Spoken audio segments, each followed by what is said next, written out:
Hi guys, my name's Mina. I'm single now, but I used to be married to a horrible guy named Jack. His parents, Shane and Irina, were just as bad, constantly making me feel unwelcome. To be honest, Jack and I both had good jobs and earned a lot of money, but his parents never acknowledged that.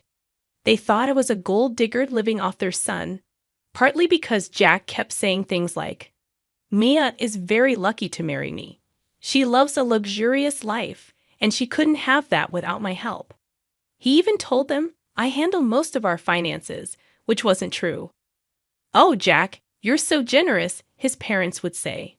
Any woman would be lucky to have you.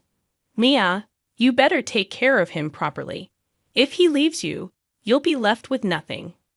Thank God we made you sign a prenup, they added.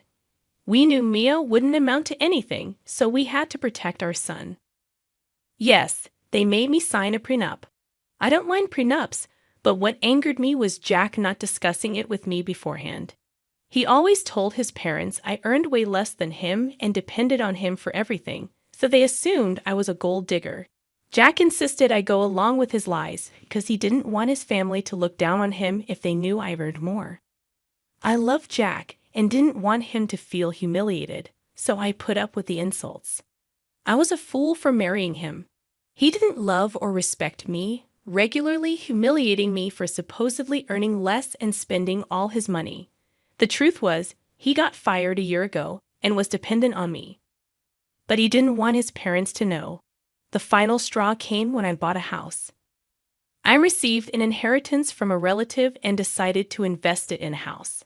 I found a beautiful one and bought it, putting the title in my name only. Jack protested, but I reminded him he didn't contribute a cent. He wouldn't stop pestering me, though. Things came to a head at a family dinner when his parents brought up the house. So I cured you too, bought a big house. It's truly one of a kind. Did you move in yet? Shane asked. Yes, we finalized the deal a month ago, Jack replied. We're still settling in, but it's nice to have our own place. So did you buy the house jointly? Irina asked. I don't see how your meager salary could afford such a big house, Mia. I guess my son paid most of the money. No, Mom, you're wrong. I didn't pay most of the money, Jack said. At this point, I expected him to correct them and acknowledge that I paid in full and owned the house. But what he said next blew my mind. Actually, I paid for the entire house. My job's been going so well that I could save up a lot of money, so I thought I'd buy a house in my name. I knew it, Shane explained. My son is so successful, buying a huge house all by himself. I'm so happy for you, Jack. Oh my God, I'm so proud of you, son, Irina added. It must have been a huge feat to buy your own house. You've reached the peak of success. They kept congratulating Jack and ignoring me. I tried to get his attention, but he avoided my gaze. I was furious but held my tongue, not wanting to cause a scene in front of his parents. As soon as we left, I confronted him. What the hell was that, Jack? Why did you tell your parents you bought the house by yourself? You didn't spend a penny on it. Relax, Mia, he said. I told them to make them happy. I don't want them to know I lost my job. They'd be extremely disappointed. What else was I supposed to do? You could have said we went 50-50 on the house, but no, you took all the credit, I replied. I feel humiliated and cheated. This is very unfair. Look, what's done is done. I'm not going back to correct myself, he said. That was the breaking point for me. I would not humiliate myself like that. Who cares what my parents think? Let them be. He had no problem humiliating me, but wouldn't face the truth himself. That day, I realized Jack had completely changed after our marriage. He no longer cared about me or my feelings. He had been mooching off me for the last year and showed no signs of getting a job.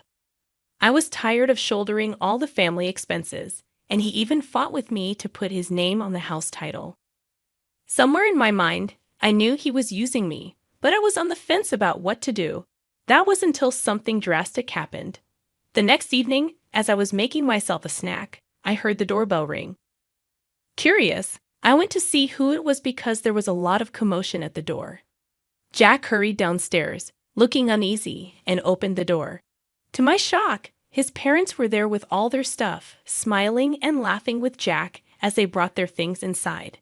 Before I could ask what was going on, they said, "Jack, we got all our stuff here. We packed as soon as you told us we could stay. You are the best son ever." "We knew we raised you right," Arena added. "When you told us to come stay at your new house, I told all my friends what a great son you are. We're so proud of you." "I'm glad to make you proud, Mom and Dad," Jack replied. "It's nothing, really. You guys were right. You need to stay with us since I bought such a big house with plenty of room for you." My mouth dropped open. In no world did I ever approve of Jack inviting his parents to stay in my house. This charade had gone too far. Still, I didn't want to confront Jack in front of his family. There was no way his parents were living in my house. But I tried to find a way to deal with the situation gently. They continued dreaming out loud about their new living arrangements. "Oh, it's so nice to finally live in a big house. We were getting cramped in the old place. I'm so proud of my son for being this successful. This house is magnificent," Arena said. "Yeah, and has 4 bedrooms. Imagine that, Arena," Shane added. "Oh my God, yes, 4 bedrooms. We'll take the biggest one. It would be a dream come true. Jack, show us the biggest and best room." "Why don't you two wait here while I have a chat with Jack?" I said. "I'm sure he has a lot of explaining to do." Jack looked panicked and avoided my eyes. He knew he was in deep trouble. I was already furious at my in-laws' sudden arrival and their demands for the biggest room. Jack could tell this wasn't going to end well for him, so he tried to hide behind his parents. "Why do we need to talk in private?" he said. "Since my parents will stay here, we can just talk in front of them. It won't be a problem." "Are you sure about that, Jack?" "Well, I don't mind discussing this in front of your parents if you don't." "Go ahead, Mia," Jack said. "Tell me what you want." "You know what I'm going to say, Jack. Your parents won't be living here. I won't allow this. You didn't even consult me before inviting them over. How do you think this is okay?"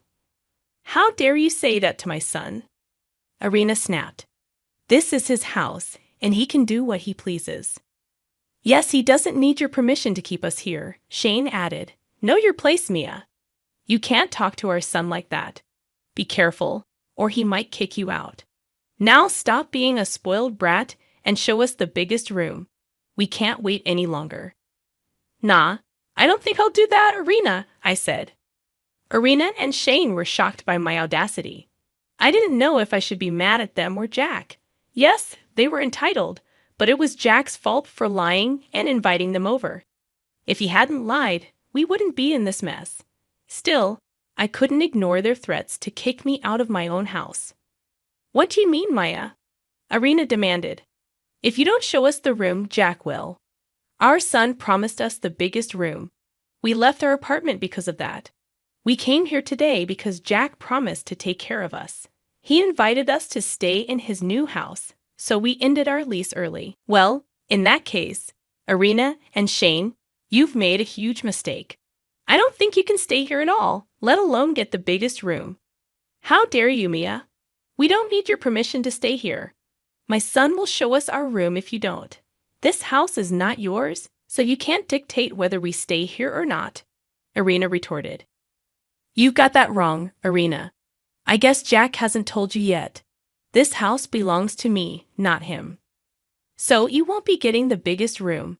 In fact, you'll have to do with the streets instead." "What? That's impossible. Jack told us he bought this house." "You're lying." "Is that so? Then why don't you ask Jack and find out the truth? I'm sure he'll clear everything up." "Damn right we will. Jack, tell your wife she's being a lying witch right now." "Yeah, Jack, tell her you own the house. You said so yourself." Both Shane and Arena looked expectantly at Jack, hoping he would confirm their belief. Jack stared at his feet, saying nothing. Slowly, it dawned on his parents that I might be telling the truth. They were still incredulous, as they had believed I was a gold digger with a poor job, while their son was the hardworking, successful one. "Jack, why aren't you saying anything? This house belongs to you, right?" That's what you told us.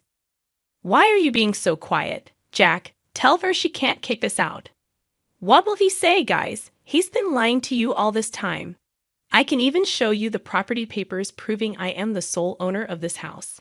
That can't be true. You work a simple job and don't have a lot of money. My son has a huge income and can afford this house. There is no way this house is yours. Correction, Arena. Your son had a huge income. He also didn't tell you he was fired from his job a year ago. Since then, he's been living off my income. For your information, I have a very good job. Just because I don't show off doesn't mean I'm poor. Oh boy, you should have seen the expressions on Shane and Arena's faces when I revealed the truth. They were totally dumbstruck. Jack, as usual, continued to stare at the floor, refusing to meet his parents' eyes. Jack, is this true? Arena demanded. You said this house was yours. Jack remained silent until I said, Okay, that's enough drama for one day. Shane and Arena, I've entertained you long enough. It's time you take your things and leave. Mia, you can't just kick my parents out like that. They broke their lease to come stay with us. They have nowhere to go right now. You can't just put them on the streets, Jack protested. I can, and I will, Jack. They didn't consult me before making this decision, and you didn't think to take my input before assuring them a place in my asterisk house. Look, this might be your house, but I'm still your husband. If I say my parents will stay here, they will stay here.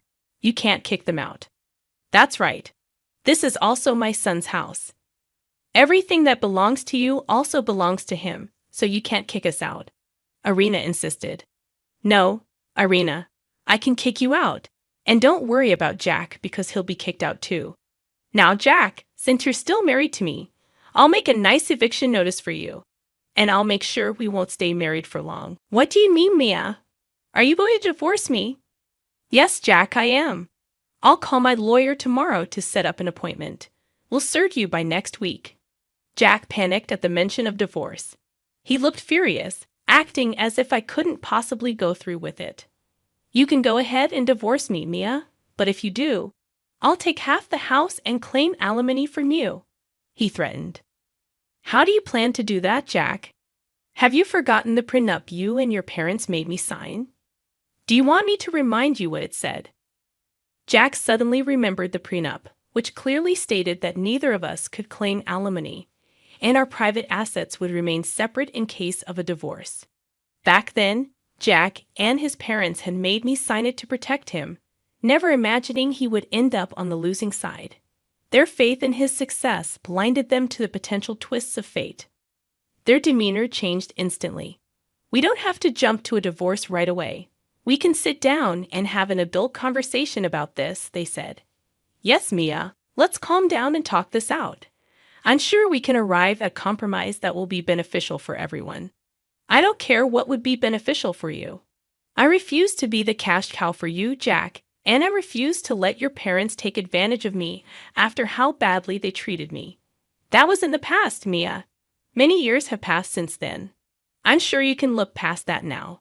It was a very minor issue. You and Irina just threatened to have me kicked out because I refused to house you.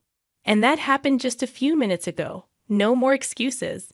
You and Irina need to leave before I call the cops.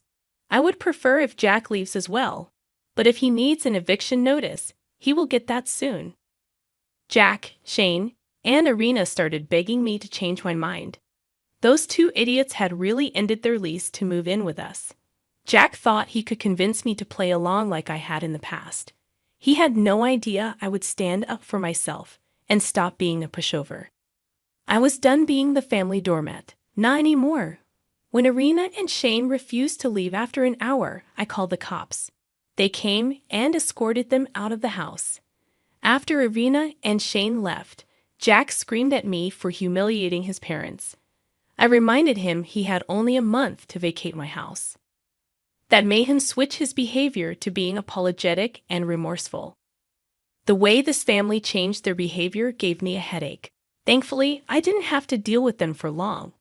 From that night onwards, I didn't allow Jack into my room. He stayed in the guest room until it was time for him to leave. Yes, he was served with an eviction notice, so he had no choice. Meanwhile, his parents, after spending a huge chunk of their savings on a hotel, were forced to find a new place to rent. Surprisingly, they didn't allow Jack into their new place. Jack was left scrambling for accommodation, just like his parents. It seems their relationship has become strained. They blamed each other for their present condition, and now his parents refuse to support Jack anymore. Jack had to couch surf at his friends' places until he found a job. I filed for divorce. There was no way I was staying with him anymore.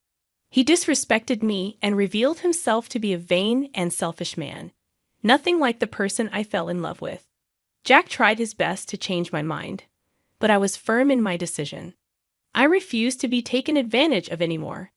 Since we didn't have kids, our divorce was finalized after 6 months of separation.